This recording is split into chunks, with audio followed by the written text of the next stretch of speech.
Tartu söögikohtadest ja ööklubidest varastavad külastajad ettevõtete sõnul kõike. Küünlaalustest pesemata supikaussideni, eelkõige aga klaase ja söögiriistu. Kaubamaja lähedal asuva Ristiisa pubi haldusjuhi Arno Kõressaare sõnul võtavad kliendid kõige rohkem kaasa klaase ja nugekahvleid.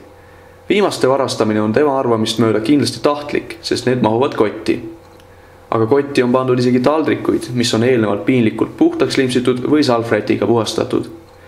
Kui teenindaja on vargust märganud, on Kõressaare meenutuste kohaselt enamasti klaas tagasi antud, kuid teinekord jääb ülbust isegi üle.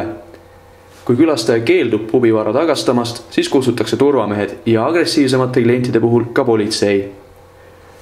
Raekoja platsil tegutseva restorani Trüff juhataja Alena Oja sõnutsi kaob nõusid eriti suvises kohvikus ja kooliaasta alguses. Varga jaoks kõige magusamaks kaubaks on Oja hinnangul klaasid, tassid ja söögiriistad. On ka juhtunud, et lauda koristama minnes avastatakse, et koos kliendiga on lahkunud kõik nõud. Bussijaama kõrval paikneva Tartu kohviku juhataja Indrek Suur tõdes, et probleeme tekib just tee- ja kohvilusikatega.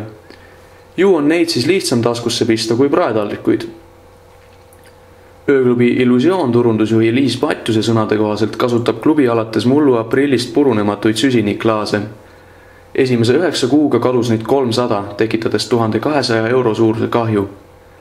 Matjuse kinnitusel kontrollisid klubi töötajad tänavu septembris külastajaid pisteliselt. Ühel õhtul jäi vahele 14 käekotti või riiete vahele klaasi peitnud klienti. Lisaks üritas üks piduline varastada küünlaaluseid. Tegelikult on tegu vargusega ning pole oluline, kas võtta poest šokolaadi või klubist klaase. Püssirohukeldri tegevjuhti Jaanis Jaomaa teadis sarnaselt Trüffe juhataja Ojaga, et nõusid kaob kõige rohkem uue kooliaasta alguses. Enamasti kaovad püssirohukeldrist Jaomaa väitel just söögiriistad, pitsid ja suured õllekannud.